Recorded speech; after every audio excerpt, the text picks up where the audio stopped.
Muito bem. Nasi Auditores, aliás, Nardon Nasi Auditores e Consultores, há 48 anos, gerando resultados e credibilidade aos seus clientes.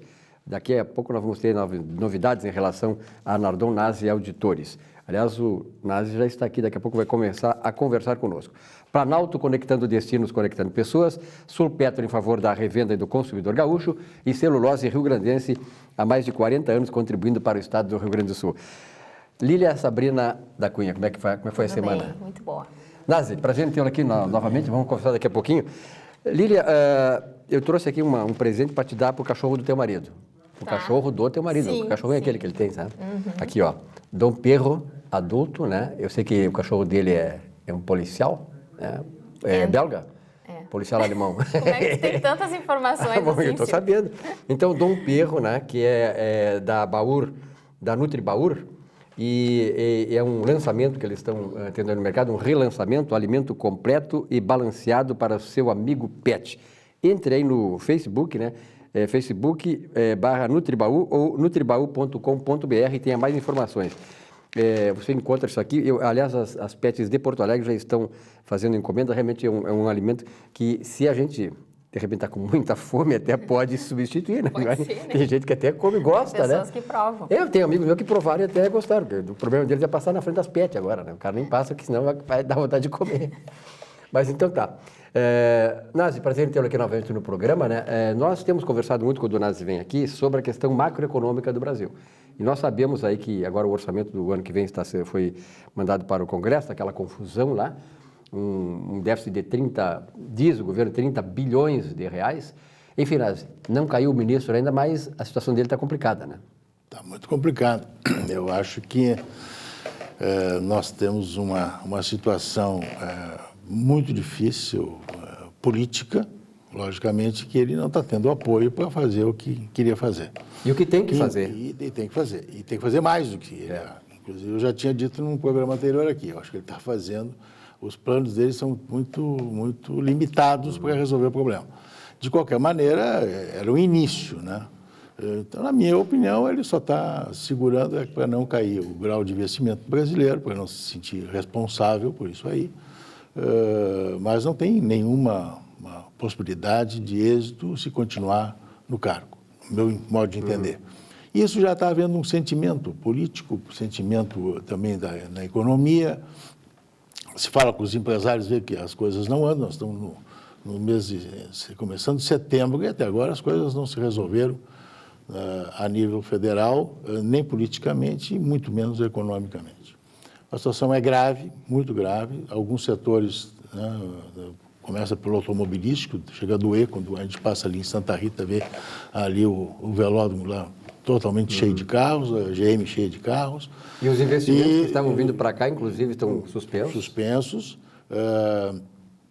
E eu tenho conversado com empresários de outros estados também, do Nordeste, nós temos clientes que têm investimento aqui, e estão dizendo que lá todos estão parando os investimentos. Alguns grupos importantes, na área de cimento, por exemplo, que tem muito efeito na parte de construção civil, o grupo Brenan, por exemplo, de Pernambuco, suspendeu um investimento de 500 milhões. E aí ocorre em outros casos. Então, eu vejo a situação muito grave, não? Nós estamos com a situação aqui do Estado, você fez um comentário aí inicial. Eu nunca tinha imaginado o Rio Grande do Sul chegar ao ponto que chegou, não? E não tem solução. Não? Lançaram agora essa semana aquilo que eu falei no programa passado, que eu acho que deveria fazer, vamos mesmo cobrar as contas. Não é? Levaram 8 meses para lançar um programa, um refis estadual, que, pelo que eu li, pouca gente vai aderir, vai aproveitar o que tem um pequeno débito, tal, vai aproveitar os descontos e tal. Mas o grande devedor, né, ele não tem caixa para fazer esse tipo de acerto da maneira como está sendo proposto pelo governo. Então, eu vou pagar para ver essa entrada de recursos que o governo está imaginando, porque não é aí com 600 milhões que estão fazendo, isso facilmente se coloca 600 milhões. Não é com 600 milhões, senão nós vamos resolver o problema do Estado. Renegociação da dívida, isso é para 2016, o governo federal não tem. Se ele renegociar com o Rio Grande do Sul, tem que renegociar com outros estados. Né? Então, eu, sinceramente, eu acho que a solução melhor seria abrir realmente uma negociação para a entrada mais rápida de recurso e não um refis muito, eu diria assim, igual aos que o governo federal fez e que pouca coisa aconteceu, né? Serviu para os grandes resolverem os seus problemas, né? Que tem caixa para fazer o pagamento, mas o médio pequeno, isso não tem condições. Na verdade, o que o governo federal está sendo hoje para o estado do Rio Grande do Sul e para os demais estados, que com ele tem dívida, ou seja, o estado federal é credor dos estados, sobretudo do Rio Grande do Sul, com uma dívida aí de quase 50 bilhões de reais, o Estado brasileiro está sendo o FMI dos nossos estados.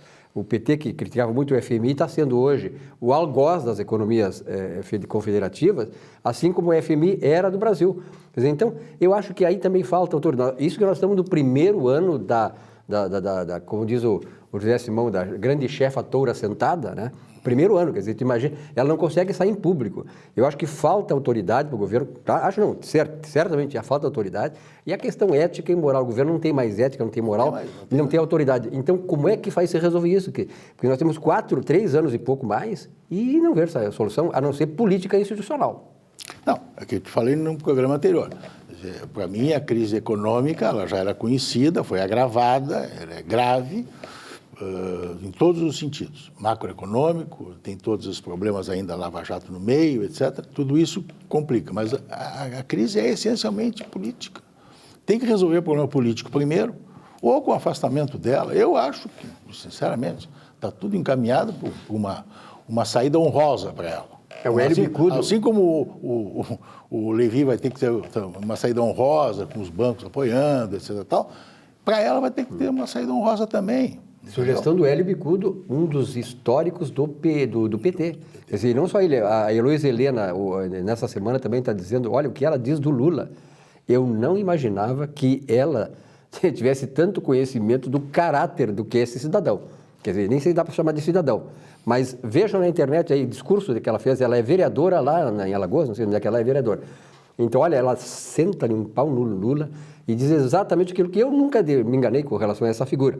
Então, ele é um grande mal para a sociedade brasileira, ele levou o país a isso onde nós estamos, lamentavelmente, a gente diz isso com lamento, porque o PT trouxe para o Brasil, na década de 80, aquilo que nós sempre desejamos, ou seja, um país mais ético, mais moral, mais justo, e fez exatamente o contrário.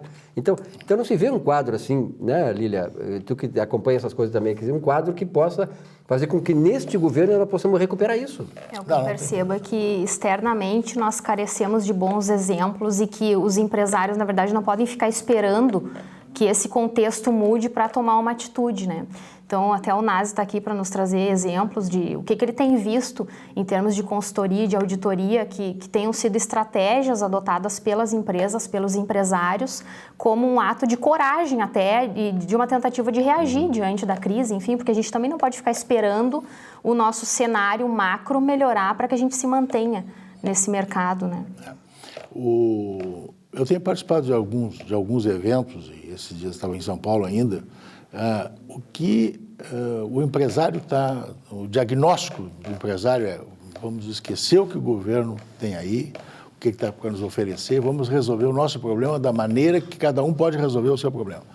Inovação, todo mundo está criando um ambiente para não entrar nessa de afundar junto com o governo. Na onda do problema, né? Porque exatamente. o problema, muitas vezes, a gente não pode evitar. É um acontecimento, enfim, uma demanda que não se prevê, não se pode evitar, mas a gente pode escolher o que faz a partir disso, né?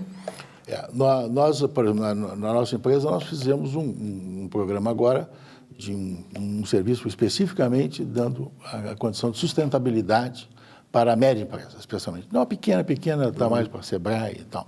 Eu digo para a média empresa que tenha condições de crescer, não parar, porque ela tem mais risco de parar, de quebrar, do que uma grande empresa.